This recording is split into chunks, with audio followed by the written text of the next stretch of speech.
네, 창세기 15장 마지막 시간입니다. 유초등부 암송 말씀을 설명하려고 잠깐 창세기를 들린다고 했죠. 다음부터는 다시 마태복음으로 가겠습니다. 지난 시간에 우리는 아브라함에게 약속됐고 우리들에게 약속된 진짜 중요한 게 뭐냐 그걸 살펴봤죠. 바로 여호와 하나님 자신이었습니다. 구원의 하나님 여호와, 이게 하나님이 우리에게 주시려고 하는 가장 귀한 선물인 거예요. 그게 구체적으로 어떤 의미냐, 이게 7절부터 나오는 장면에서 잘 드러났죠. 고난주간에 미리 살펴본 내용입니다. 반으로 쪼개서 갈라져 있는 재물 사이를 하나님이 홀로 지나가셨다. 15장 전체에 걸쳐서 구원의 하나님에 대한 말씀이 선포되고 있는 것이죠. 그럼 오늘은 6절 말씀을 위주로 해서 이 말씀들이 가지고 있는 또 다른 중요한 의미에 대해서 한번 살펴보겠습니다. 1절부터 5절에 걸쳐서 하나님이 여러 가지 약속을 주시지 않습니까? 아브라함의 영적인 수준에 맞춰서 좀 1절보다 훨씬 저급한 내용을 말하셨다고 했죠. 근데 어때요? 이 내용들마저도 당시의 아브라함 입장에서는 꿈만 같은 내용들입니다. 아브라함이 어떻습니까? 점점 나이를 먹어가죠. 아내인 사라도 이제 아이를 낳지 못하는 나이가 가까워져 가는데 아이가 태어날 거예요. 단 한 명의 자식도 없는 사람에게 지금 뭐라고 하시는 거죠? 하늘의 별처럼 자손이 많아질 것이다. 근데 여기서 한 가지 중요한 단어가 쓰이고 있습니다. 한글 성경으로는 거의 번역이 되지 않는 말인데요. 히브리어로 보면 나라는 말이 있어요. 나가 아니고 외국어입니다. 간청 혹은 권고의 의미를 지닌 말이거든요. 영어에 나오는 please 비슷한 말인 거죠. 번역하면 이런 겁니다. 제발, 바라건대, 청컨대, 자 이제. 대충 무슨 말인지 아시겠죠? 사람들끼리 대화할 때 굉장히 많이 쓰이는 말이에요. 구약 성경에도 정말 많이 나오거든요. 흔한 말입니다. 그래서 번역을 할 때 굳이 번역을 하지 않고 넘어가는 경우가 많아요. 왜냐? 그렇게 해야 문맥상 더 자연스러워지거든요. 이상한 건 아닙니다. 근데 굉장히 흥미롭게도 이 단어가 구약 성경 전체를 통틀어서 아주 특별하게 쓰일 때가 있다고 합니다. 방금 사람들끼리 대화할 때는 굉장히 많이 쓰인다고 했죠. 흔한 말이에요. 그러면 하나님이 인간에게 말씀하실 때는 몇 번 나올까요? 하나님이 인간에게 말씀하실 때 딱 4번 나온다고 합니다. 언제 나오냐? 창세기 13장 14절에서 나오고 오늘 말씀인 15장 5절 그리고 22장 2절, 마지막으로 출애굽기 11장 2절입니다. 구약 전체를 통틀어서 딱 4번 나오는 거죠. 근데 여기 나오는 4개의 말씀들이 하나같이 의미심장한 말씀들이죠. 하나님이 인간에게 말씀하신 게 정말 많이 있지 않습니까? 근데 그 중에서도 아주 특별한 말씀들이에요. 먼저 창세기 13장 14절은 뭐죠? 아브라함의 조카였던 롯이 먼저 선수치죠. 가나안에서 가장 풍족한 소돔 땅으로 선택해서 떠나버립니다. 그 후에 하나님이 아브라함에게 말씀하신 내용이에요. 아브라함아, 주위를 둘러봐라. 이 땅을 내가 너와 너의 자손에게 영원히 줄 것이다. 너의 자손이 셀 수 없이 많게 해주겠다. 당시 아브라함 입장에서 도무지 믿을 수 없는 황당무계한 약속이죠. 하지만 이때 아브라함은 어떻게 했습니까? 여호와를 위해서 제단을 쌓으면서 믿음을 보였어요. 다음으로 오늘 15장 5절에서도 수많은 자손에 대한 약속이 주어지고 있죠. 이후에 출애굽에 대한 내용까지 나옵니다. 근데 지금 단 한 명의 자식도 없는 사람 입장에서 이게 믿을 만한 약속입니까? 하나님이 말씀하신 게 아니면 누가 봐도 놀리는 거잖아요. 근데 아브라함이 어떻게 합니까? 6절을 보니까 아브라함이 여호와를 믿으니 여호와께서 이를 그의 의로 여기셨다고 합니다. 22장 2절은 어때요? 다 아는 내용이죠. 아들인 이삭을 바치라고 명령하신 장면이에요. 아브라함 입장에서 눈 돌아가는 거죠. 어떻게 얻은 자식인데 이걸 바치라니요. 게다가 하나님, 사람을 죽여서 바치는 인신공양은 하나님이 가장 가증하게 여기는 이방인들의 풍습인데 어떻게 그걸 하라고 하십니까? 도저히 이해할 수가 없는 명령이에요. 너무나 충격적이고 당혹스러운 말씀입니다. 마지막으로 출애굽기 11장 2절은 어떻습니까? 그 앞에 바로 직전에 모세가 파라오에게서 무슨 말을 듣죠? 네가 내 얼굴을 다시 보는 날에는 네가 죽을 것이다. 이런 협박을 받고 나온 후에 들은 말씀이죠. 하나님 뭐라고 하십니까? 나중에 출애굽을 할 때 이집트 백성들을 찾아가서 말해서 이스라엘 사람들이 원한 재물들을 구해라는 거예요. 지금 파라오가 이를 가면서 죽여버리겠다고 벼르고 있죠. 근데 하나님이 태연하게 이렇게 말씀하시는 겁니다. 무사히 이집트를 나가기만 해도 천만다행인데 이렇게 말씀하시는 거죠. 이집트 사람들에게 원하는 물건을 다 요구하고 받아서 나가라는 거예요. 이집트 사람들이 지금 어떤 상황입니까? 이미 이전에 9가지 재앙을 겪었죠. 여러 가지 재앙으로 인해서 막심한 피해를 입었어요. 이집트 사람들이 원한 때문에 무슨 해코지를 할지도 모르는데 재물을 요구하라고요? 게다가 10번째 재앙 아시죠? 가장 사랑하는 자식이 죽은 집에 찾아가서 문 두드리면서 돈 달라고 하면 어떻겠어요? 너부터 죽여야겠다 하면서 달려들지 않으면 다행이죠. 상식적으로 말이 안 되는 겁니다. 방금 살펴본 4가지 말씀들이 다 어떻죠? 하나같이 인간의 상식을 넘어서는 말씀들이에요. 첫 번째, 주위의 땅이 모두 너와 너의 자손이 것이 될 것이다. 땅 한 평 가지지 못한 채로 평생 떠돌아다닌 사람에게 주어진 약속입니다. 두 번째 뭐죠? 너의 자손이 하늘의 별과 같이 많아질 것이다. 이젠 자식 낳는 걸 반쯤 포기하고 그냥 자기 집에서 기른 사람을 후사로 삼을까 고민하는 사람에게 주어진 말씀이에요. 세 번째, 너의 아들을 바쳐라. 100살 동안 기다리다가 겨우 얻은 아들이죠. 애지중지하게 기르고 있는데 그 사람에게 주어진 말씀이에요. 네 번째, 이집트 사람들에게 원하는 물건을 요구해서 받아낸 다음에 나가라. 방금 세상에서 가장 소중한 자식을 잃은 사람들에게 가서 정말 뻔뻔하게 이것저것을 요구해서 받아가라는 말씀이에요. 어떻습니까? 하나같이 장난이 아니죠. 심지어 뒤로 갈수록 점점 단계가 올라가는 것 같지 않아요? 아니 하나님 지금 제정신이십니까? 이런 말이 목구멍까지 올라오는 거예요. 하나같이 우리 인간의 이성으로는 도무지 이해할 수도 없고 참아줄 수도 없는 무모한 말들이거든요. 하지만 하나님은 이 4가지 상황에서 공통적으로 요구하시는 게 있습니다. 우리가 인간적인 생각으로는 도무지 이해할 수도 없고 납득할 수도 없고 공감할 수도 없고 받아들일 수 없는, 심지어 정신 나간 것처럼 보이는 말을 하나님의 말씀이기 때문에 너희가 과연 믿음으로 받을 수가 있겠느냐. 우리 인간의 이해를 뛰어넘는 무언가를 요구하시는 겁니다. 그게 뭐죠? 바로 믿음인 것이죠. 오늘 우리가 함께 읽은 말씀은 하나님이 그렇게 네가 믿을 수 있겠느냐 라고 부르시는 2번째 말씀인 거예요. 단 한 명의 자식도 없는 사람에게 별과 같이 많은 자손을 약속하시는 게 어떻게 보면 놀리는 거 아니냐 이렇게 볼 수 있는 거죠. 하지만 아브라함의 반응이 놀랍지 않습니까? 아브라함이 어떻게 했다고 하죠? 6절, 아브라함이 여호와를 믿으니 여호와께서 이를 그의 의로 여기셨다. 하나님이 아브라함을 의롭다고 여겨주신 겁니다. 의롭게 여기셨다. 근데 성경 좀 읽어보신 분은 아실 거예요. 이거 이상한 말이에요. 로마서를 보면 분명하게 말하고 있거든요. 다 아시죠? 의인은 없나니 하나도 없도다. 철저한 공의의 하나님 앞에서 모든 인간은 죄인일 수밖에 없어요. 우리 인간들끼리나 신문 같은 거 보면 의인이 희생당했다, 의인이라고 하죠.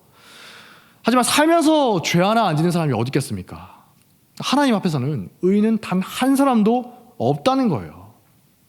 근데 지금 하나님이 아브라함을 의인이라고 여겨주신 겁니다. 뭐 때문이죠? 믿음 때문에. 이걸 읽으면서 그냥 하나님이 아브라함의 이런 모습을 좋게 여기셨구나 이렇게만 생각하고 무심코 넘어갈 수가 있어요. 제가 옛날에 그렇게 많이 읽었거든요. 하지만 오늘 읽은 이 말씀은 정말 중요한 겁니다. 그래서 제가 암송 말씀으로 정한 거기도 하죠.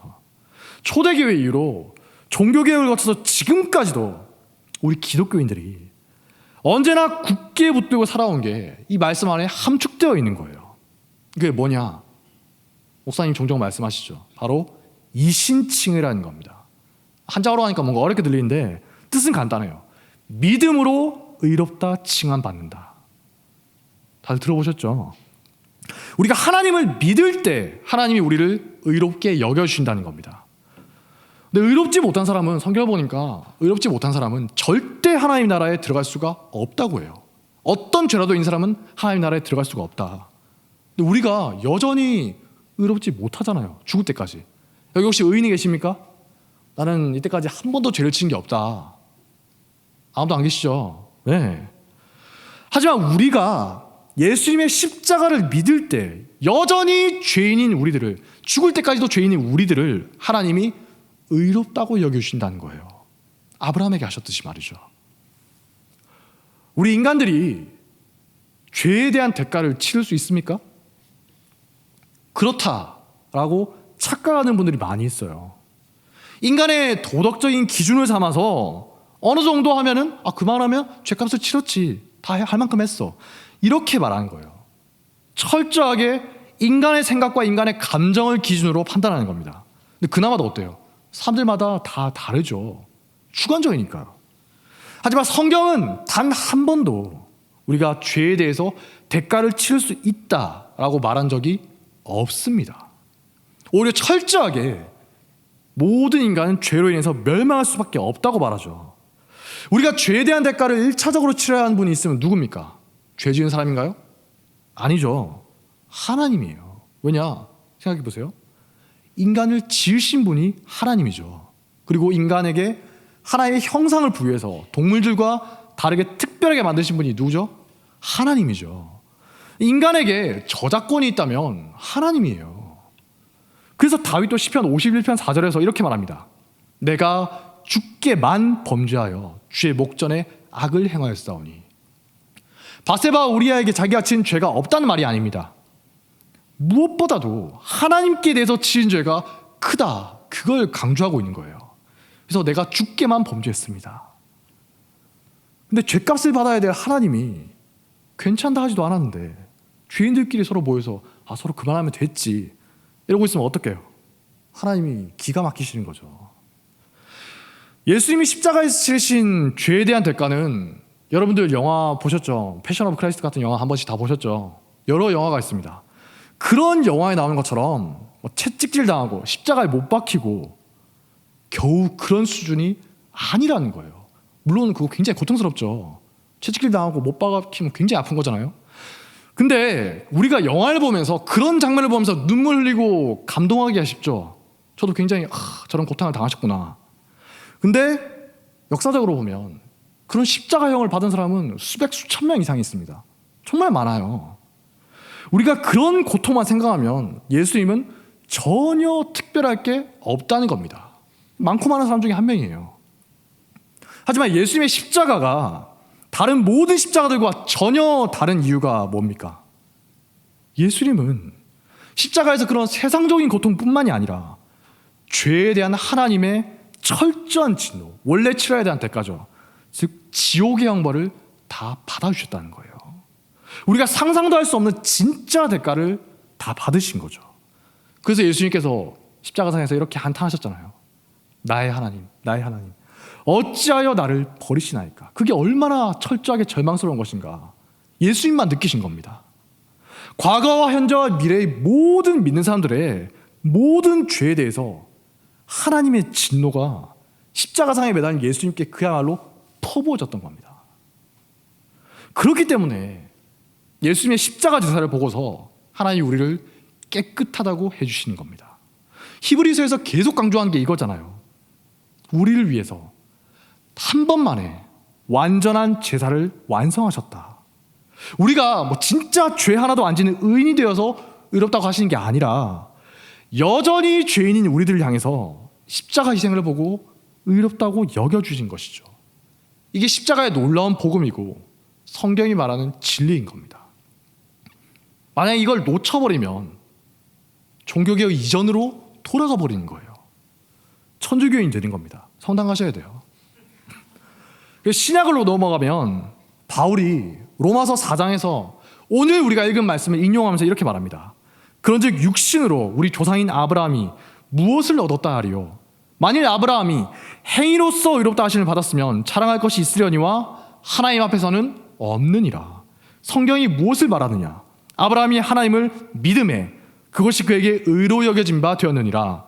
일하는 자에게는 그 삭시 은혜로 여겨지지 아니하고 보수로 여겨지거니와 이를 아니할지라도 경건하지 아니한 자를 의롭다 하시는 이를 믿는 자에게는 그의 믿음을 의로 여기시나니 일한 것이 없이 하나님께 의로 여기심을 받는 사람의 복에 대하여 다윗이 말한 바 불법이 사함을 받고 죄가 가려짐을 받는 사람들은 복이 있고 주께서 그 죄를 인정하시 아니하실 사람은 복이 있도다함과 같으니라. 바울 시대에도 2000년 전에도 자꾸만 바울 주변에서 교회에서 이런 말을 하는 사람들이 생겨났던 겁니다. 야, 그래도 우리가 하나님의 율법을 잘 지켜서 착하게 살아야지 의롭게 되는 거 아니야? 율법을 잘 지켜야 의롭다고 인정을 받고 우리가 구원을 받게 되는 거야. 오늘날 우리 주변에도 보면 어떻습니까? 요즘에 그런 사람들이 굉장히 많죠. 교회가 썩었다는 둥, 기독교가 썩었다는 둥, 그러면서 믿는 것만으로는 안 되고 우리가 뭔가를 해야지 구원을 받을 수 있다, 이런 말을 하는 사람들이 점점 많아지고 있어요. 교회 안에도 많아지고 있습니다. 선행을 통해서 기독교인들의 도덕적인 면을 잘 보여줘야 한다, 이런 목소리가 점점 커지고 있는 겁니다. 그래서 막 이런 걸 대대적으로 홍보하는 교회도 있더라고요. 자기 교회는 이번 주에도 이런 뭔가 선행을 했다 하면서 여기저기 홍보하는 거죠. 페이스북에도 올리고. 오른손이 한 것을 왼손이 모른 게 하는 게 아니라 왼손이 알아채도록 하는 겁니다. 거기에 대해서 많은 사람들이 박수 쳐주고 있습니다. 그래, 저거야말로 진짜 기독교 아니냐. 아직도 정신 못 차리고 있는 홍대 세교회 같은 교회들은 저걸 보고 좀 배워라. 언제까지 믿음 타령이나 하면서 개독으로 머물러 있을 거냐. 이게 오늘날의 트렌드인 거죠. 어떻습니까? 선행이나 도덕이 정말 좋은 겁니까? 진짜 중요한 거예요? 진짜 중요하죠. 망설이세요. 성경에도 보면 성령의 열매라고 해서 나오는 덕목들이 있죠. 무엇보다 예수님도 선행을 정말 많이 강조하셨습니다. 예수님의 제자들도 그렇고 구약을 봐도 선행과 도덕에 대한 강조가 셀 수 없이 많이 나와요.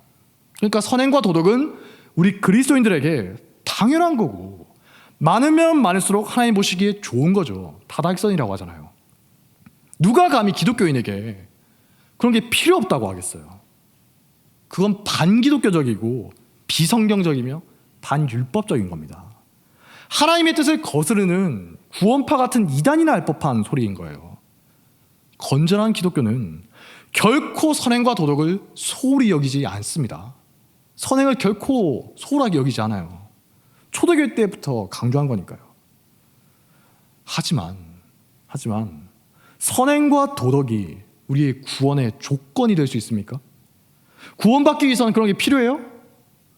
물론 진짜 믿는 사람이라면 당연히 선행을 하게 되겠죠. 하나님을 진짜 믿는데 어떻게 죽을 때까지 계속 똑같이 아무 착한 일도 안 하고 계속 악한 사람으로 살 수가 있겠어요? 정도의 차이는 있겠지만 우리가 믿게 되면 마음으로부터 조금씩 변한 게 있게 되는 것이고 그게 행위로 드러나게 되는 거죠. 저 사람이 예전에 안 저랬는데 변했어. 야고보서 말씀처럼 행함이 없는 믿음은 죽은 믿음이잖아요. 우리 믿음이 진짜고 우리가 살아있는 믿음을 가졌으면 당연히 행함으로 드러나기 마련입니다. 여기까지는 좋아요. 우리가 하나님의 말씀대로 선하게 살아야 합니다. 좋습니다. 하지만 여기서 한 발자국 더 나가서 그렇게 행해야지 구원받을 수 있다라고 말한다면 어떨까요? 바울이 비판하고 있는 사람이 되어버린 거예요. 바울이 비판을 받았던 사람들이 악한 마음으로 그랬던 게 아닙니다. 좋은 마음으로 그랬을 거예요. 자기들이 볼 때 구약의 율법들이, 하나님의 말씀들이 얼마나 귀한 건데 그걸 제대로 지키지 않은 사람들이 얼마나 많으냐, 한탄이 나왔겠죠. 그래서 율법을 제대로 지켜야 구원받을 수 있다라고 외치기 시작한 겁니다. 의도는 좋았어요. 하지만 결과적으로 하나님의 진리를 어그러뜨리게 된 겁니다.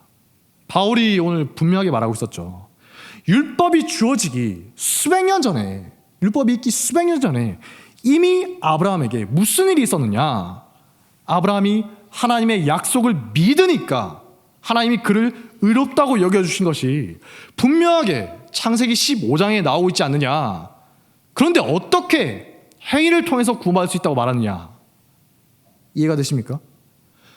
오늘 우리가 읽은 말씀은 우리의 구원이 오직 믿음으로, 오직 하나님의 은혜로만 이루어진다, 기독교의 가장 중요한 본질을 알려주고 있는 거예요. 초대교회 때도 이런 오류를 저지른 사람들이 있었습니다. 어거스틴이라는 위대한 사람이 있었죠. 그 사람이 살던 시대에 교회가 어찌나 부패하고 도덕적으로 문제가 많았던지 지금보다 더 심했다고 해요. 한 수도승이 나타나서 이렇게 외치기 시작하는 거예요. 교회 개혁을 하면서 우리가 도덕적으로 올바로 살아야 합니다. 하나님의 말씀대로 살아야 합니다. 그러니까 어땠겠어요? 교회와 기독교인들의 그 타락한 모습에 염증을 느끼던 사람들이 열광을 하는 거죠. 그래, 저게 진짜 기독교지. 여기까지는 좋아요. 근데 그 수도승과 수도승의 제자들이 점점 이런 말을 하는 겁니다. 우리가 선을 행하지 않는다면 우리는 구원받지 못합니다. 우리가 어떻게 살았는가 하는 것을 통해서 비로소 우리의 구원이 결정됩니다. 그러니까 똑바로 사십시오. 동의하십니까? 아니죠. 아무리 교회가 부패하고 기독교인들이 도덕적으로 문제가 많다고 하더라도 성경이 분명하게 말하고 있는 진리를 어떻게 부정하겠어요? 믿음으로 구원받는다. 우리가 믿을 때 하나님이 우리를 의롭다고 여겨주신다. 우리의 행함을 보시고서가 아니라 우리의 믿음을 보시고서. 우리의 선행이 더해져서, 하나님의 은혜에 우리의 선행이 더해져서 구원받는다. 언뜻 들으면 정말 달콤한 말로 들리죠. 그럴듯해요. 오직 믿음으로, 오직 하나님의 은혜로만 구원받는다.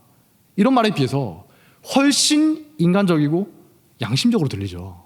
네. 하지만 어떻습니까? 진짜 진지하게 그렇게 생각하기 시작한다면 단 하루라도 안심하고 살 수 있을까요? 우선 첫 번째, 대체 얼마나 선행을 해야 충분할까? 기준이 모호하죠. 애초에 하나님이 그런 기준을 우리에게 주신 적이 없어요. 성경을 아무리 읽어봐도 그 기준이 없습니다. 그래서 사람마다 말이 달라지는 거죠. 이 정도 해야 돼. 아니야, 이 정도 해야 돼. 아니야, 이 정도 해야 돼. 일관된 기준이 없습니다. 그러니까 죽을 때까지 불안할 수밖에 없는 거죠. 과연 내가 한 그 선행들이 구원받기 충분한가? 누가 확신을 가질 수 있겠습니까? 확신한다고 하면 거짓말이죠. 그래서 천주교에서는 연옥이란 걸 만들어냈어요. 이 사람들 진짜 영리해요. 이 땅에서 내가 행한 선행이 만약에 하나님 보시기에 충분하지 않으면 부족한 만큼 연옥이란 곳에 가서 머물렀다가 그 다 채우고 난 후에 천국에 가게 된다. 그래서 이 연옥에 있는 기간을 줄이기 위해서 중세시대에 보면 뭐 성지순례나 지금도 한다고 하죠. 성지순례나 성인의 유고를 숭배하는 것이나 아니면 면벌부 판매 같은 게 판을 치게 된 겁니다. 연옥에 있는 기간을 줄여주는 거예요. 왜냐? 구원에 대한 확신을 가질 수가 없으니까요. 천주교인들이 구원에 대한 확신을 가진다? 그거 천주교인 아닌 거예요. 또한 인간이 어떻게 하느냐에 따라서 우리 구원이 결정된다고 하면 어떻습니까? 하루하루가 스펙타클하겠죠. 긴장의 연속입니다. 불안감을 안고 사는 거예요.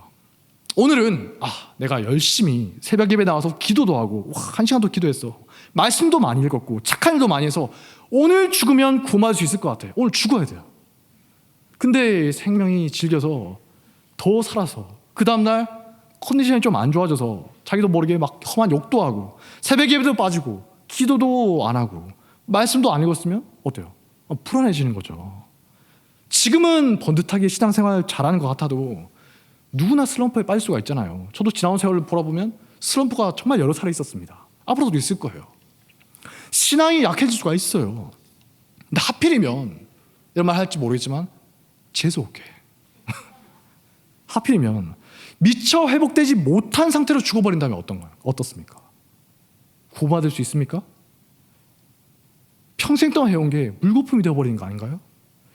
내가 어떻게 하냐에 따라서 구원이 달라진다고 했죠.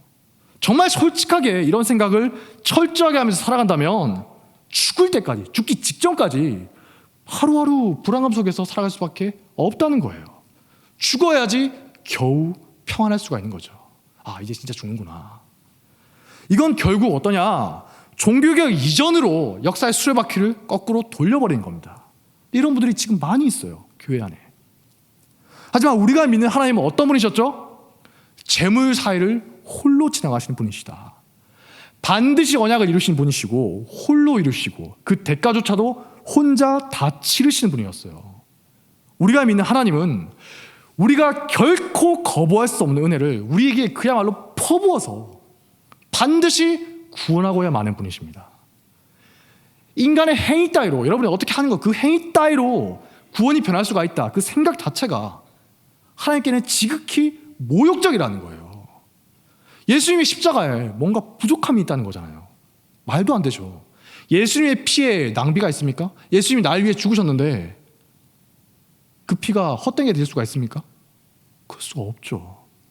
그래서 어거스틴이란 분이 행위로 구원받는 사람들과 정말 평생 동안 치열하게 싸워야 했어요. 당시에 많은 사람들이 그 가르침에 혹해서 질을 떠나버렸거든요. 오늘날처럼 말이죠. 물론 그렇게 생각했던 사람들이 다른 기독교인들보다 훨씬 도덕적으로 살았을 수는 있습니다. 지금도 어때요? 선행으로 구원받는 분들이 우리가 어떻게 하냐에 따라서 우리 구원이 결정된다. 그렇게 생각하는 분들이 도덕적으로는 우리보다 훨씬 나은 경우가 많이 있거든요. 왜냐? 그분들은 그렇게 해야 겨우 구원받을 수가 있으니까. 열심히 선행을 하면서 살아요. 하지만 진리를 떠나서 인간의 행위로 구원을 얻고자 하는 게 대체 무슨 의미가 있다는 거예요. 그분들은 도덕적 타락이라는 이 잘못된 현상을 지적하다가 너무 나갔어요. 도덕의 뿌리가 되는 구원의 본질을 훼손해버린 겁니다. 하나님은 십자가를 전적으로 의지하는 믿음을 통해서 구원하시기로 작정하셨는데 그 구원의 대상이 되는 인간들이 어떻게 하는 거죠? 아니에요. 하나님 그러지 마세요. 제 행위를 보고 결정하셔야죠. 제가 마지막까지 어떻게 사는지 보고 결정해야 되지 않습니까? 미리 결정하지 마세요. 이렇게 하는 거예요.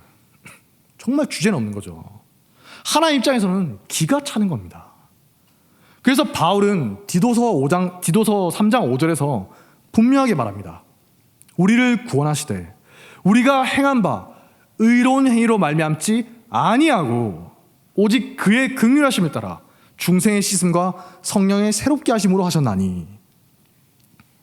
바울이 막 산 사람이 아니죠. 바울만큼 철저하게 자기 자신을 돌아본 사람도 없을 거예요. 말씀에 따라서 철저하게 도덕적으로 살았던 사람이 바울입니다. 하지만 바울의 말년의 고백이 어땠죠?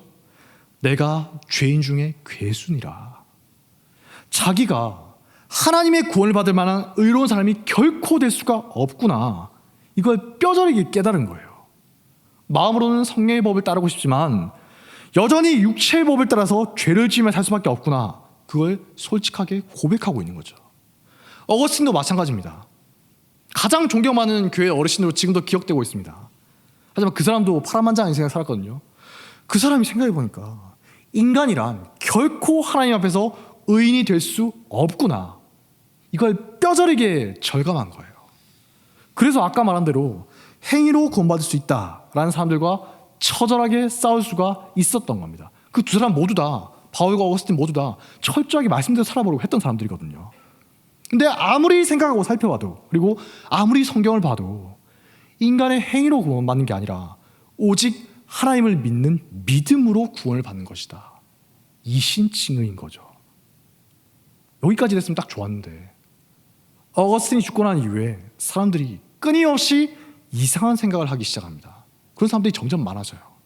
에이, 그래도 인간이 뭔가를 좀 해야 되지 않겠어?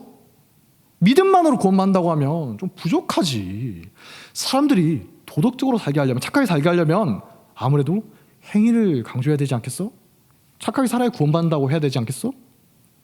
그래서 중세 천주교에서는 어거스틴이 그렇게 목숨 걸고 싸웠던 행위 구원론자들의 가르침이 다시 득세하게 된 거예요. 말로는 어거스틴과 바울을 따른다고 했습니다. 그게 공식적으로 선포했어요. 하지만 그 사람들의 가르침이 맞다고 하면서도 실제로는 어거스틴과 바울을 부정해버린 거예요.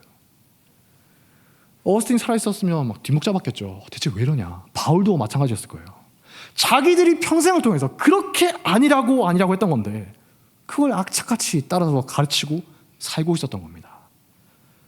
그래도 다행이었던 건 중세 천년 동안 바울과 어거스틴의 가르침이 완전히 잊혀져 버린 게 아니라 여전히 어떤 사람들을 통해서 이어져 내려오고 있었어요. 글을 읽을 줄 아는 사람들 중에 어떤 사람들이 성경을 직접 읽어보니까 뭔가 이상하거든요. 교회에서 사제들은 믿음만으로 안 되고 행위가 있어야 너희가 겨우 구원받을 수 있다. 근데 그것만으로 부족하면 연옥에 가서 기다렸다가 구원받아야 돼. 이렇게 가르쳤는데 성경을 직접 읽어보니까 그게 아니라고 하거든요. 교회에서 가장 존경받는 어거스틴이요? 근데 어거스틴이 책을 직접 읽어보니까 성경과 똑같은 말을 하고 있어요. 행위가 아니라 믿음으로 구원받는 것이다. 그래서 우리가 잘 알고 있는 종교개혁자 루터라는 사람도 갑자기 하늘에서 뚝 떨어진 게 아니라 어거스틴 수도의 수사였다고 하죠. 어거스틴의 가르침을 잘 배우고 성경을 자기가 직접 보다 보니까 뭔가 이상한 거예요.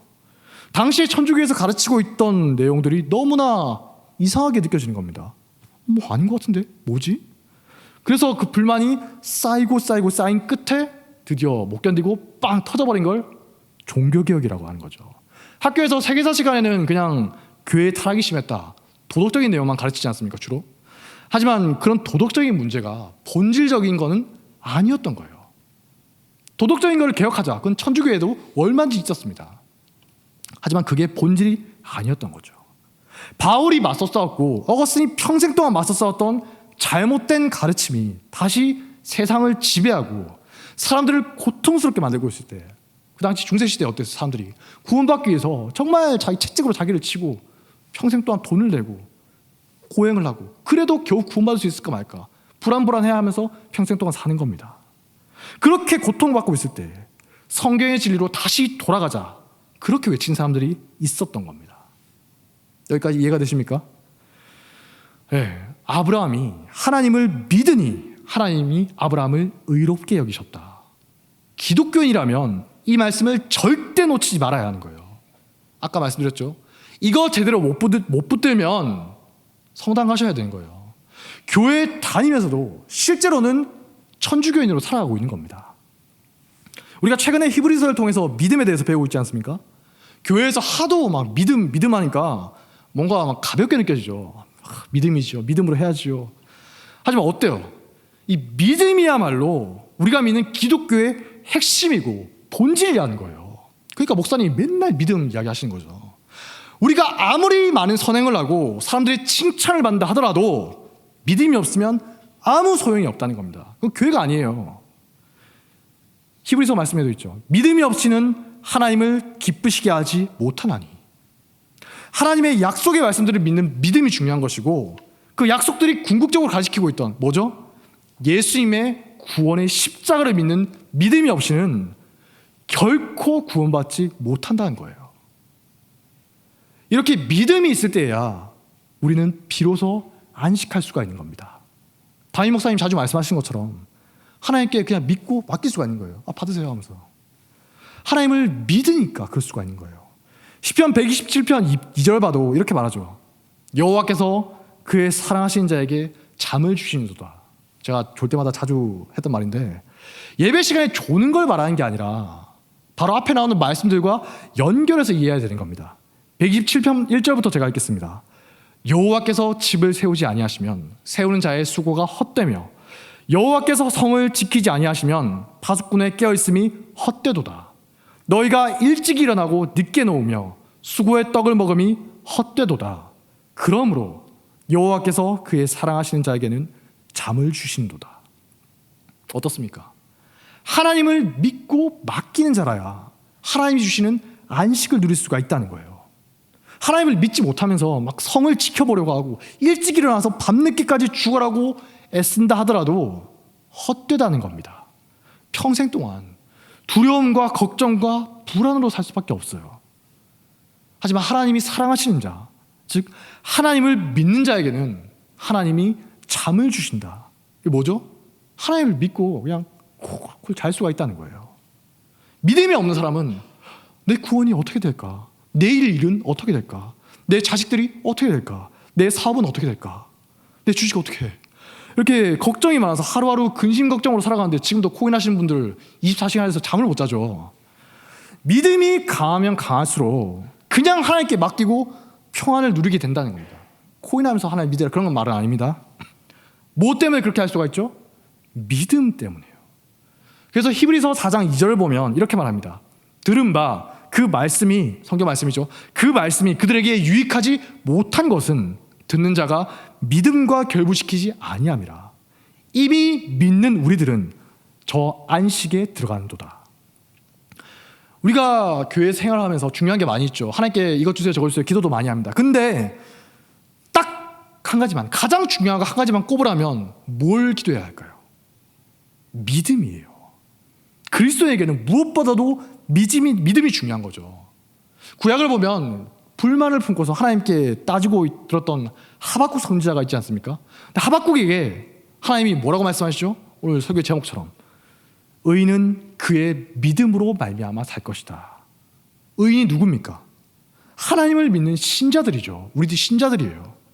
지금 내 현실이 어떻다 이런 거에 얽매이지 말고 믿음의 눈으로 살고 믿음의 눈으로 세상을 바라보라는 거예요. 하박국아, 정신 차려라.